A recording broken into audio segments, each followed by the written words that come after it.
Alex was kind in terms of his introduction. To summarize what he said, in February, I'll have been in the investment business for 40 years. The first 34 was with a major firm. What's kind of different about this crowd is I was with a wirehouse, and we really didn't grasp the financial planning movement that was going on in the United States. But nevertheless, I was 34 years with a wirehouse. I went independent January of 2021, and that's kind of where our story begins. So I'm literally walking back to my office after a networking meeting, and it dawns on me. I don't have to move the custody. I just have to set up some kind of arrangement where this organization, who is paying an arm and a leg at the bank, allows me to be the investment advisor without having the custody. We did the transfer from one branch to another, and that was my first fixed fee arrangement.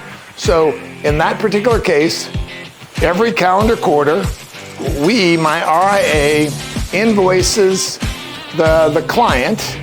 The client tells the bank to pay us, and they pay us $10,000 a quarter.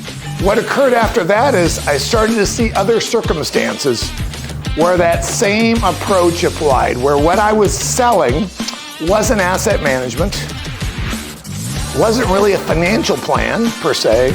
It was advice on a regular basis on how to deal with things. What I'm going to walk you through now for 20 minutes is a series of different clients that many of you guys serve these types of clients, I'll point it out, where they may not want your investment advice.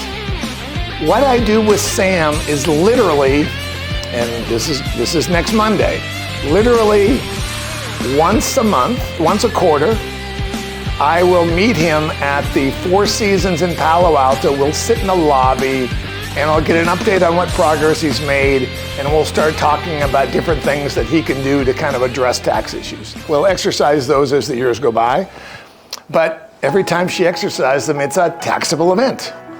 And right now she's got no mortgage, she's living in a rental house, she would love to buy a house, we have the money sitting there ready, but there's just not a lot of housing where she lives. So when Faith and I first started to talk about compensating me, we arrived at a number. And what we chose to do was every quarter we debit her account for $400.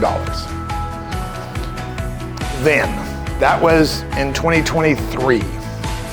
But here's the key. When we did that, I said, Faith, right now, your net worth is about $500,000. When it gets to $2 million, we need to reset that number. She agreed. With Faith, we set a certain level, and then we said, when we get to this level, we need to have another fee conversation. The key I'm making with all of these is that it's very broad in scope. That means the money stays at the funds they're in. There will occasionally be changes on things, but they'll stay where the funds are. And what she needs is counseling and advice.